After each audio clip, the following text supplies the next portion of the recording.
Bismillahirrahmanirrahim. Assalamualaikum warahmatullahi wabarakatuh. Alhamdulillahirrahmanirrahim. Puji syukur kepada Allah Subhanahu wa Ta'ala. Pada hari ini, alhamdulillah, kita bisa bertemu kembali di mata kuliah profesi pendidikan. Mudah-mudahan teman-teman mahasiswa dalam keadaan sehat, baik, tanpa kekurangan satu apapun.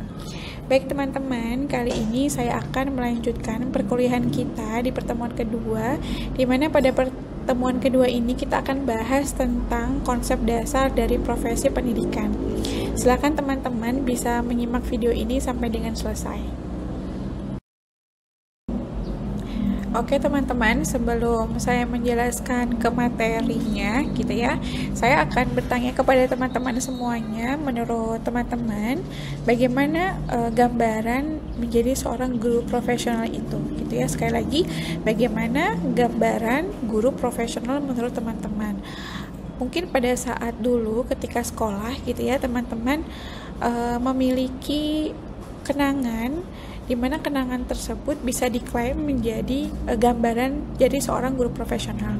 Mungkin dari cara mengajarnya gitu ya, cara menerangkan, berinteraksi, berkomunikasi, dan seterusnya. Nah, silahkan digambarkan oleh teman-teman bagaimana gambaran dari guru profesional tersebut.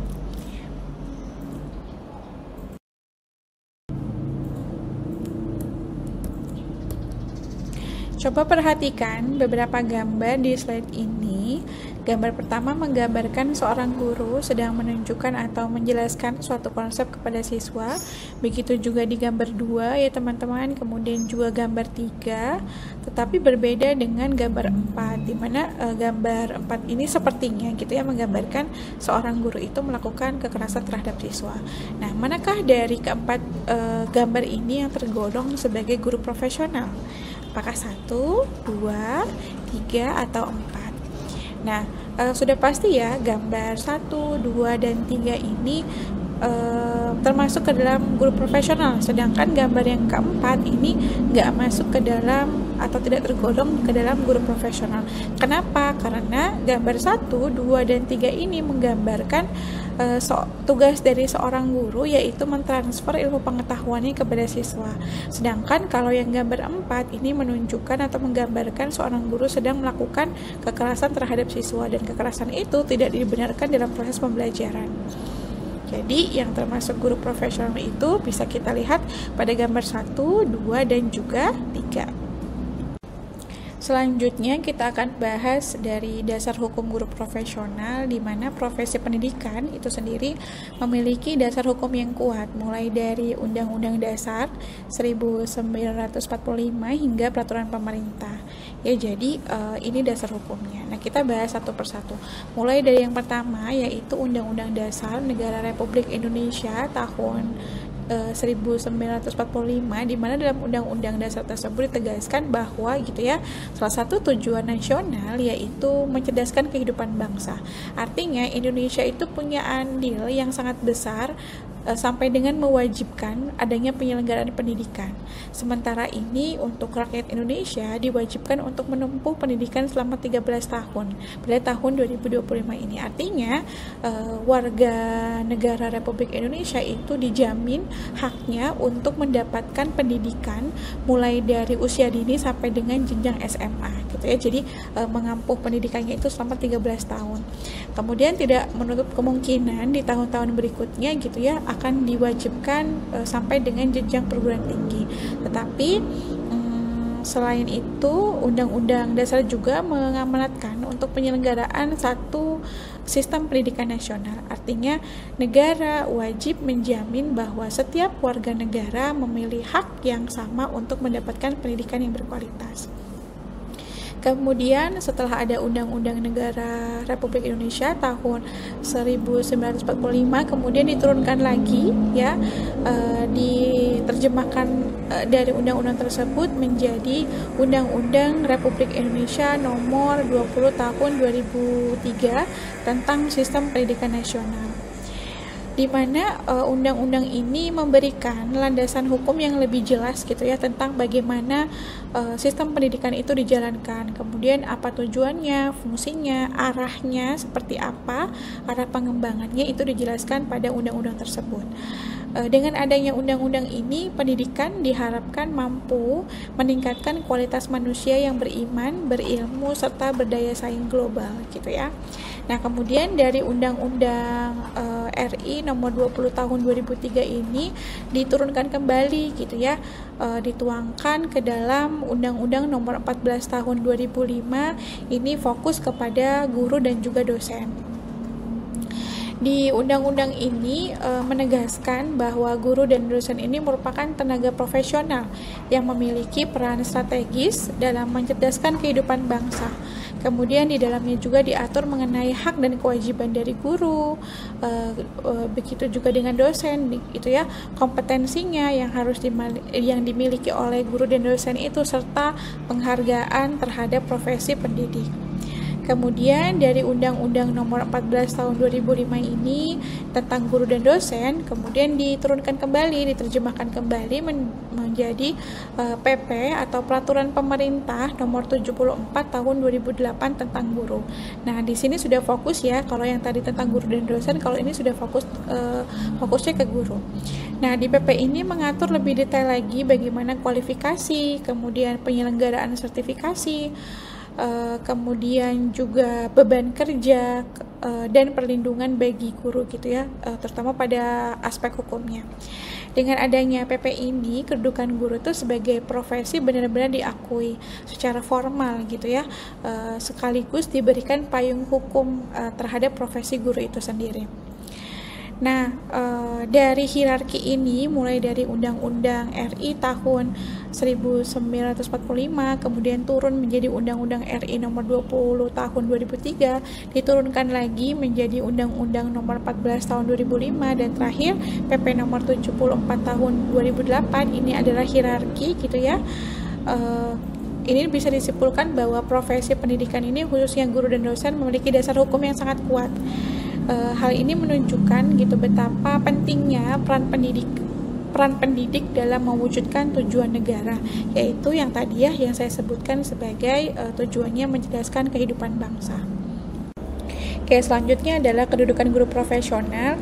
Ini masih melanjutkan tadi ya, bahasan tentang dasar hukum dari profesi pendidikan. Kalau kita lihat menurut Undang-Undang nomor 20 tahun 2003 pada pasal 1 yang mendefinisikan tentang pendidikan itu adalah suatu sadar dan terencana untuk mewujudkan suatu belajar dan proses pembelajaran agar peserta didik secara aktif mengembangkan potensi dirinya untuk memiliki kekuatan spiritual, keagamaan, pengendalian diri, kepribadian, kecerdasan, akhlak mulia, serta keterampilan yang diperlukan dirinya masyarakat bangsa dan negara. Itu definisi pendidikan. Kemudian Undang-Undang nomor 14 yang tadi yang fokus tentang guru tahun 2005, guru dan dosen gitu ya, di mana definisi guru itu adalah pendidik profesional dengan tugas utama mendidik, mengajar, membimbing, mengarahkan, melatih, menilai, dan mengevaluasi peserta didik pada pendidikan usia dini, jalur pendidikan formal, pendidikan dasar, dan pendidikan menengah. Nah, ini di undang-undang ini definisi guru tuh masih sebatas mendefinisikan tugasnya gitu ya, dari mulai mendidik sampai dengan mengevaluasi pada jenjang mulai dari pendidikan dasar sampai dengan pendidikan menengah. Kemudian di PP Peraturan Pemerintah nomor 74 tahun 2008 di sini sudah mendefinisikan gurunya itu lebih kompleks lagi gitu ya, di mana guru itu memiliki kewajiban, yaitu yang pertama adalah kualifikasi akademik, kemudian kompetensi, sertifikat pendidikan, sehat jasmani, rohani, serta kemampuan untuk mewujudkan tujuan pendidikan nasional. Nah, di PP ini kompleks banget ya yang harus dipenuhi oleh guru. Yang pertama adalah kualifikasi akademik. Jadi seorang guru itu minimal dia punya kualifikasi akademiknya yaitu S1, dan S1-nya itu punya ijazah S1 gitu ya, dan S1-nya itu sesuai dengan mata pelajaran yang akan diampuhnya gitu. Misalnya teman-teman program studinya pendidikan biologi, berarti nanti ngajarnya itu mata pelajaran biologi. Kemudian potensi di sini adalah memiliki beberapa keahlian seperti keahlian pedagogik, keahlian kepribadian, keahlian sosial, atau disebut juga sebagai kompetensi pedagogik, kompetensi kepribadian, dan kompetensi sosial. Nah, kompetensi pedagogik itu kayak gimana gitu ya? Nah, kompetensi pedagogik itu seperti apa? Kompetensi pedagogik itu adalah kompetensi yang berkaitan dengan cara mengajar gitu ya, kemudian mengelola kelas, cara mentransfer ilmu pengetahuan, cara menggunakan model pembelajaran, cara membuat rencana pembelajaran atau modul ajar. Nah, itu kompetensi pedagogik gitu ya. Kalau kompetensi kepribadian apa? Kompetensi kepribadian ini menyangkut terkait karakter. Bagaimana karakter seorang guru gitu ya, misalnya bertanggung jawab, jujur gitu, kemudian disiplin, dan seterusnya. Kompetensi sosial ini berkaitan dengan interaksi. Guru itu harus mempunyai kompetensi yang baik atau interaksi sosial yang baik, baik itu interaksi dengan siswa, interaksi dengan masyarakat, interaksi dengan orang tua, wali dari siswa tersebut, atau kompetensi sosial atau interaksi dengan sesama gurunya gitu ya. Kemudian memiliki sertifikat pendidikan ini diperoleh ketika guru tersebut sudah melakukan serangkaian PPG, kemudian dinyatakan lulus dan mendapatkan sertifikat sebagai guru profesional ya. Kemudian dia harus sehat jasmani dan rohani serta kemampuan untuk mewujudkan tujuan pendidikan nasional. Nah, inilah sekarang acuannya seperti ini, guru profesional itu. Oke teman-teman, kalau tadi kita sudah mendefinisikan profesi pendidikan gitu ya, termasuk juga guru. Sekarang apa sih definisi dari profesional itu sendiri dan definisi dari profesi itu sendiri? Nah, kalau kita lihat di sini, profesi itu diambil dari istilah asing ya teman-teman. Kalau kita lihat di sini, profesi sama dengan profession atau profekus, di mana diartikan sebagai mengakui, pengakuan, atau menyatakan keahlian dalam melakukan pekerjaan tertentu. Nah, profesi ini suatu jabatan atau pekerjaan tertentu yang mempersyaratkan pengetahuan, keterampilan khusus yang diperoleh dari pendidikan akademis yang intensif. Kemudian profesional ini pekerjaan atau kegiatan yang dilakukan oleh seseorang dan menjadi sumber penghasilan kehidupan yang memerlukan keahlian, kemahiran, atau kecakapan yang memenuhi standar mutu atau norma tertentu serta memerlukan pendidikan profesi. Jadi guru itu sebagai salah satu profesi di mana untuk menjadi seorang guru itu perlu pendidikan profesi gitu ya. Kalau contohnya yang tadi Ibu sudah contohkan, menjadi seorang guru biologi berarti harus memiliki kualifikasi akademiknya S1 dari pendidikan biologi gitu ya jurusannya. Kemudian dia juga melakukan serangkaian pendidikan profesi sehingga dari secara legalitas dia dinyatakan sudah memiliki kompetensi gitu ya. Kemudian dibarengi dengan keahlian, kemahiran dia dalam mengajar. Nah, itulah disebut sebagai profesi guru. Selanjutnya kita bahas tentang kunci profesional. Jadi teman-teman, kita bisa mengatakan suatu profesi itu profesional jika memiliki 3 aspek ini. Yang pertama adalah persiapan akademik. Nah, persiapan akademik ini berkaitan dengan atau mengandung makna bahwa untuk mencapai suatu profesional atau masuk ke dalam jenis profesi tertentu diperlukan prasyarat pendidikan yang khusus dari lembaga pendidikan tertentu gitu ya. Misalnya kalau dia ingin menjadi guru biologi, maka dia harus sudah menempuh pendidikan dalam bidang pendidikan biologi gitu ya. Kemudian memerlukan keahlian. Keahlian di sini berkaitan dengan cara mengajarnya gitu ya, punya keahlian dalam mengajar.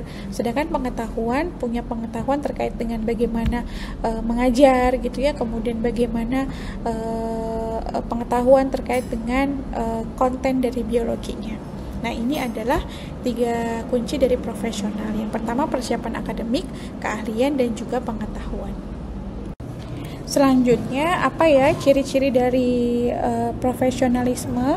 Yang pertama adalah memiliki keterampilan tertentu dalam bidang yang ditekuninya. Yang kedua, memiliki pengetahuan. Yang ketiga, memiliki sifat yang berorientasi atau sikap yang berorientasi pada bidang yang ditekuni. Kemudian memiliki sikap mandiri. Selanjutnya ada kriteria profesional. Yang pertama adalah memiliki spesialisasi keilmuan. Nah, ini bagian dari itu ya, kriteria profesional, bahwa ada spesialis ilmu yang ada pada profesional, kemudian diakui oleh masyarakat, memiliki kode etik dalam menjalankan profesinya gitu ya, ada aturan-aturan yang mengikat untuk menjalankan suatu profesinya, seperti kalau di guru kan ada kode etik guru, kalau profesi dokter ada kode etik yang mengatur tentang kedokteran. Kemudian sebagai panggilan hidup, memiliki organisasi profesi, contohnya kalau misalnya di guru itu ada PGRI gitu ya, Persatuan Guru Republik Indonesia. Nah, itu adalah salah satu organisasi yang berada di bawah profesi guru. Kemudian memiliki kecakapan diagnostik. Selanjutnya adalah prinsip profesionalitas dari seorang guru. Yang pertama adalah memiliki minat, bakat, kemudian panggilan jiwa dan juga idealisme. Yang kedua, memiliki komitmen untuk meningkatkan mutu pendidikan, keimanan, ketakwaan, dan akhlak mulia. Yang ketiga, memiliki kualifikasi akademik dan latar belakang pendidikan sesuai dengan bidang tugasnya. Ini berkaitan dengan tadi ya, dia menentukan pendidikannya di mana gitu, sesuai dengan profesi yang akan dilakukan. Kemudian memiliki kompetensi yang diperlukan sesuai dengan bidang tugasnya. Kalau misalnya jadi seorang guru, berarti kompetensi yang dibutuhkan adalah kompetensi pedagogik gitu ya, yang tadi saya sudah jelaskan. Kemudian kompetensi sosial dan kompetensi lainnya yang menunjang dia sebagai profesi guru gitu.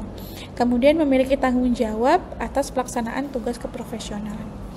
Selanjutnya, memperoleh penghasilan yang ditentukan sesuai dengan prestasi kerja. Nah, ini berkaitan dengan haknya ya, hak dari seorang guru setelah melakukan serangkaian kewajibannya, maka ada haknya berupa penghasilan yang diperoleh oleh seorang guru. Kemudian memiliki kesempatan untuk mengembangkan profesional secara berkelanjutan dengan belajar sepanjang hayat. Nah, misalnya guru tersebut mengikuti pelatihan gitu ya. Misalnya ada kurikulum baru, nah guru tersebut mengikuti pelatihan untuk belajar terkait kurikulum yang akan diterapkan itu gitu. Nah, itu bagian dari prinsip profesional guru. Kemudian memiliki jaminan perlindungan hukum dalam melaksanakan tugas dan keprofesionalnya. Nah, ini sudah diatur ya pada undang-undang yang tadi sudah dijelaskan. Kemudian terakhir, memiliki organisasi profesi yang mempunyai kewenangan mengatur yang berkaitan dengan tugas profesional guru. Oke, baik teman-teman, demikianlah serangkaian materi terkait dengan profesi pendidikan ya. Di pertemuan kedua ini silahkan dipelajari, dibaca kembali, dan diperhatikan. Terima kasih untuk perhatiannya. Saya akhiri. Wassalamualaikum warahmatullahi wabarakatuh.